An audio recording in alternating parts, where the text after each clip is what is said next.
African swine favour बे मोनसे जोबोर गिलु बालु थासारि जादों जोंनि आसामाव। नोंथांमोना नुबाय थादों अमाफोरखौ बुथारगासिनो थादों आरो जोंनि बर'फोरनि थाखायथ' बे आरोबाव दुखुनांथावबाव।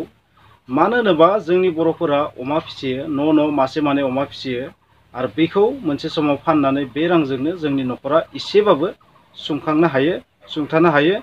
खैफोदनि समाव अमाखौ फाननानै जोङो गोबां 20,000 30,000 जा रां मोनो, बेजों जोंनि न'खरा एसे सोलिनायाव मदद जायो। नाथाय मोनसे गोदान बेराम फैनानै बे सिमांखौ थेर बेथेर खालामनायखौ जों नुनो मोनदों। ट्राकफोरजों लाना थांनानै अमाफोरखौ फबहैनाय नुनो मोनदों आरो बेरामनि मुङा जाहैबाय मा? African swine favour. आरो गोबां सुबुंनि गेजेराव मोनसे गिनाय सोमजिदों, मा बे आफ्रिकान स्वाइन फेभारा मानसिनि देहायावबो जायो नामा? बिदिब्ला नोंथांमोना जुदि थारैनो बे जोंनि देहायाव जायो ना जाया बेखौ मिथिनोब्ला बे भिडिअखौ जोबजासिम नायनांगोन। जामारोना जामारा, जायोबा मा जागोन, जों माबायदि गावखौ बासायनांगोन, रैखाथियाव थानांगोन, बेखौ नोंथांमोना जुदि मिथिनोब्ला बे भिडिअखौ जोबजासिम नायनांगोन। आं नोंथांमोननो खिन्थागोन आफ्रिकान स्वाइन फेभारा मा रोखोमनि बेराम, बेखौ आं नोंथांमोननो खिन्थागोन।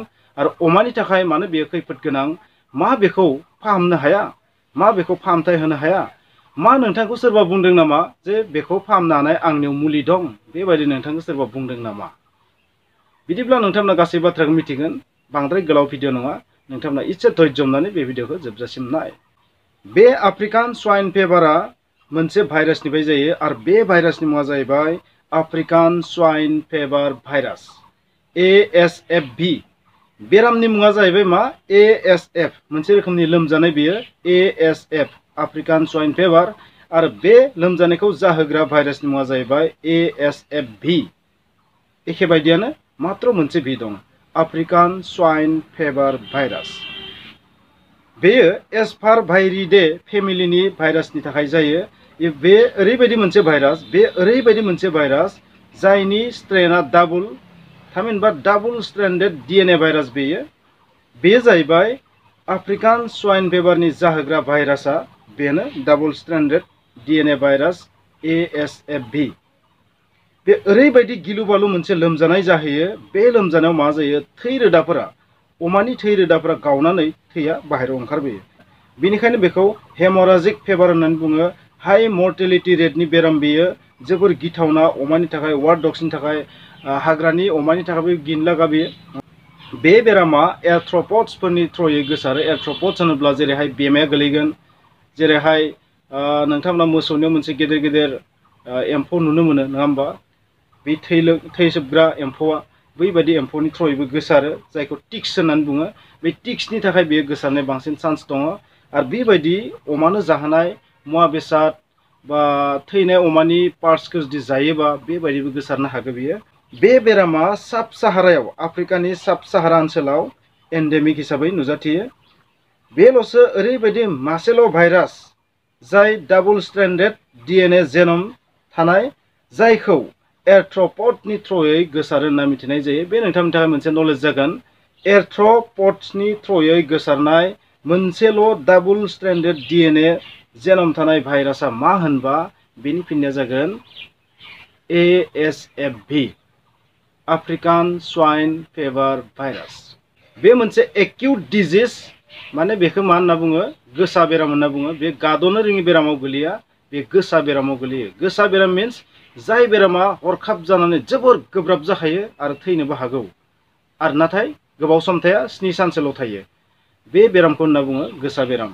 आरो जाय बेरामा थैया, मानसिया बा जिबा थैया, गोबाव सम जाबाय थायो, बेखौ होनो गाद'नो रोङि बेराम। नाथाय बे जाहैबाय मा? एक्यूट बेराम।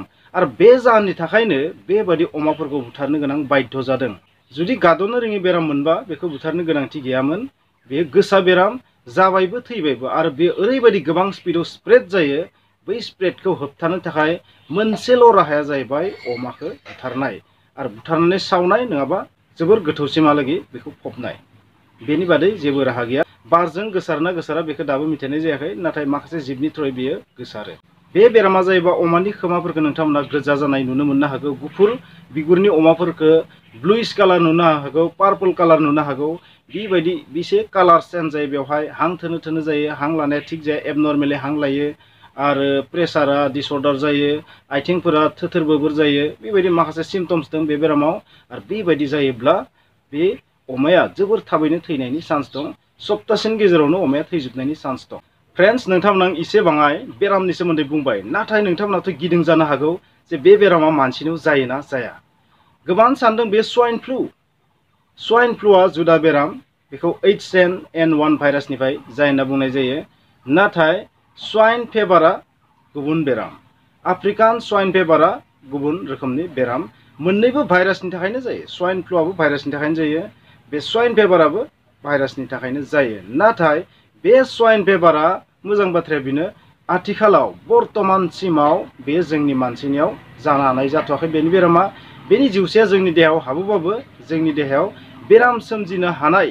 गोहोखौ मोनथ'वाखै बे भाइरासआ बे आफ्रिकान स्वाइन फेभार भाइरासआ दासिम जोंनि मानसिनि देहायाव हिउमेन बडियाव बेराम सोमजिहोनो हानाय बेबायदि गोहो मोनथ'वाखै आं मानो बेबायदि बुंदों मिथिगौ भाइरासआ ओरैबायदि जिब जाय लासै लासै गावनि केरेक्टारखौ सोलायलांबाय थायो आरो समजों लोगोसे गुबुन गुबुन जिबनियाव बेराम सोमजिहोनो हानाय गोहोखौ मोनलांबाय थायो मोनसे समाव स्वाइन फ्लुआ मानसिनि देहायाव बेराम जाहोनो हायामोन नाथाय स्वाइन फ्लुआ दा मानसिनि देहायाव बेराम जानो हायो मोनसे समाव बार्ड फ्लुआ दाउनियावल' जायोमोन नाथाय दा बार्ड फ्लु बेरामा मानसिनि देहायावबो जानो हायो स' बेबायदि भाइरासआ समजों लोगोसे गावनि केरेक्टारखौ सोलायलाङो बेनिखायनो आं बुंदों बेयो जोंनि देहायाव बेराम जाहोनो हाया आथिखालाव बेनिखायनो नोंथांमोना गिनो गोनां गैया बर्तमानाव नाथाय सबसे गिनो गोनां बेनो नोंथाङा नोंथांनि अमाखौ माबोरै बासायगोन दा नोंथांमोना आं बेखौबो खिन्थागोन आफ्रिकान स्वाइन फेभारनि जेबो चिकित्सा गैया बर्तमानाव आरो बेनि जेबो भेक्सिनबो गैया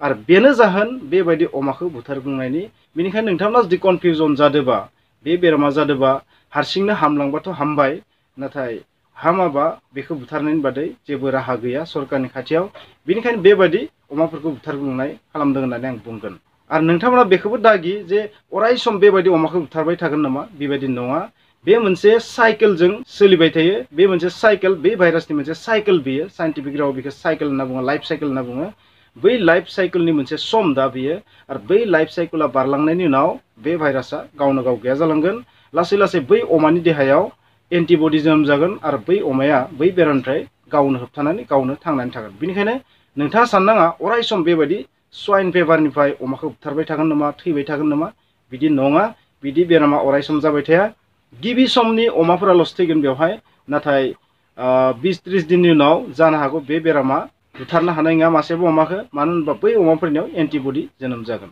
बेनिखायनो फार्स्ट टाइमाव गोबां खहा जागोन आं बेखौल'सो बुंगोन नोंथांमोना सरकारनियाव रिक्वेस्ट खालाम जेन बेबायदि बुथारग्लुंनायनि थाखाय सरकारा माबा मोनसे रांखावरि होफिनो माबा मोनसे बेबायदि माने लस जानायनि माबा मोनसे बेसेनखौ होफिनो भेलुखौ होफिनो बेखौ नोंथांमोना सरकारनियाव दाबि खालाम जायफ्रा बेबायदि गोबां हाजार हाजार अमा फिसियो अमानि फार्म दङ बिथांमोना बे खामानिखौ मावजायो बिदिब्ला नोंथांमोना मोननै इम्पर्टेन्ट बाथ्राखौ मिथिबाय मा बे जाहैबाय मोनसेल' डाबल स्ट्रेन्डेड DNA भाइरास जायखौ एर्थ्र'पड्स फेमिलिनि जिबफोरा गोसारहोनो हायो जेरै बेमा बिसोरो गोसारहोनो हायो गोसोआव लाखि बे बाथ्राखौ आरोबाव मोनसे बाथ्राया जाहैबाय बे बेरामा मानसिनियाव जाया बेनि जिउसाया जोंनि देहायाव हाबोब्लाबो जोंनि देहायाव बेराम जाहोआ आरो थामथि बाथ्राया जाहैबाय मा बे बेरामनि भेक्सिन मोजां दासिम गैया माने किउर होननाय बुस्थु गैया होबथानायनिबो जेबो राहा गैया बेनिखायनो बेखौ होबथानायनि मोनसेल' राहाया जाबाय अमाखौ बुथारनाय सावनाय फबनाय